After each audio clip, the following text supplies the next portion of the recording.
அதிமுக பாஜக தொகுதி பங்கீடு பேச்சுவார்த்தை நடத்துவதற்காக இன்று தமிழகம் வந்திருக்கிறார் பாஜக மேலிட பொறுப்பாளர் பியூஷ் கோயல். இந்த நிலையில் தனியார் விடுதியில் பாஜக மேலிட பொறுப்பாளர் பியூஷ் கோயலை தமிழ் மாநில காங்கிரஸ் கட்சியின் தலைவர் ஜி.கே. வாசன் நேரில் சந்தித்திருக்கிறார். இதன் மூலமாக தொகுதி பங்கீட்டு பேச்சுவார்த்தை தற்போது வேகம் எடுத்திருப்பதாக புரிந்து கொள்ள முடிகிறது. கடந்த ஒரு வாரத்திற்கு முன்னதாக அதிமுக சார்பில் தொகுதி பங்கீட்டு குழு அமைக்கப்பட்டது. இந்த நிலையில் அதிமுக பொதுச் செயலாளர் எடப்பாடி பழனிசாமியும் அமமுகவுடைய பொதுச் செயலாளர் டிடிவி தினகரனும் டெல்லி சென்ற பிறகு தற்போது பியூஷ் கோயல் தமிழகம் வந்திருக்கிறார். விவரங்களோடு நிகழ்ச்சிய சிறப்பு செய்தியாளர் தமிழரசி விவரம் என்ன?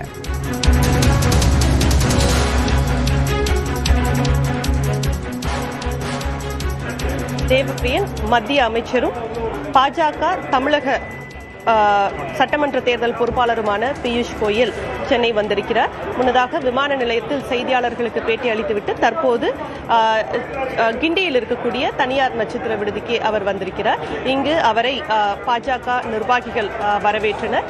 அதனைத் தொடர்ந்து தற்போது இங்கு தமிழ் மாநில காங்கிரஸ் கட்சி தலைவர் ஜி.கே. வாசன் வந்து பியூஷ் கோயலை சந்தித்து வருகிறார். சட்டப்பேரவை தேர்தலுக்கான தேதி அறிவிக்கப்பட்டிருக்கக்கூடிய நிலையில் தேர்தல் நடைபெற இருக்கக்கூடிய மாநிலங்கள் தமிழகத்திலும் தேர்தல் பணிகள் தீவிரமாக நடைபெற்று வருகின்றன.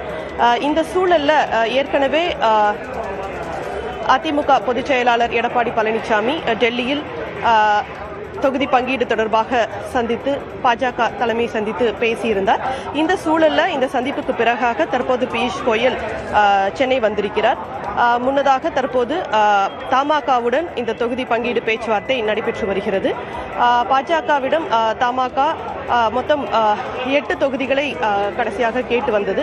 ஒரு மண்டலத்திற்கு 2 தொகுதிகள் வீதம் 8 தொகுதிகளை ஒதுக்க வேண்டும் என தொடர்ந்து வலியுறுத்தி வருகிறது.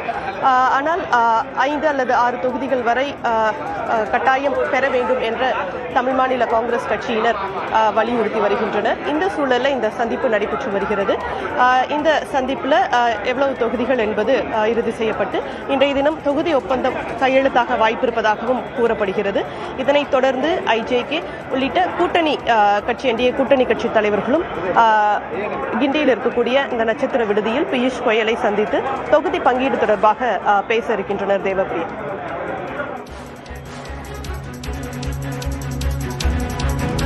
தமிழரசி, இப்ப கடந்த என்டிஏ கூட்டணியில இருந்த எல்லா கட்சிகளும் பாஜகவோட தான் தொகுதி பங்கீடை மேற்கொள்வாங்களா?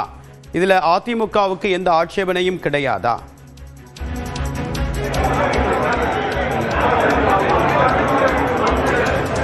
தேவப்பிரியன், அதாவது பாஜகவுடன் கூட்டணி வைத்திருக்கக்கூடிய கட்சிகள் வந்து பாஜகவோடு இப்போ தொகுதி பங்கீடு பேச்சுவார்த்தை நடத்துகிறது. ஏற்கனவே தமாக தலைவர் ஜி.கே. வாசன் கடந்த சில தினங்களுக்கு முன்பாக எடப்பாடி பழனிசாமியை சந்தித்து அதாவது ஒதுக்க வேண்டிய தொகுதிகள் குறித்து பேசியிருந்தார். இந்த சூழல்ல தமாக, ஐஜேகே உள்ளிட்ட புதிய நீதி கட்சி உள்ளிட்ட கட்சிகள் வந்து பாஜகவிடம் பேசி வருது. இந்த சந்திப்புக்கு பிறகாக பியூஷ் கோயல் அதிமுக பொதுச் செயலாளர் எடப்பாடி பழனிசாமியை சந்தித்து அதிமுக உடனான தொகுதி பங்கீடை அவர் பேச்சுவார்த்தையில் ஈடுபட இருக்கிறார். தொடர்ந்து இன்னும் இந்த மாதிரியான, அதாவது பாஜகவுடன் கூட்டணியில் இருக்கக்கூடிய கட்சிகள் தற்போது பியூஷ் கோயலை ஐடிசி ஹோட்டல்ல சந்திச்சு அடுத்தடுத்து பேச இருக்காங்க. விரிவான தகவலுக்கு நன்றி தமிழரசு.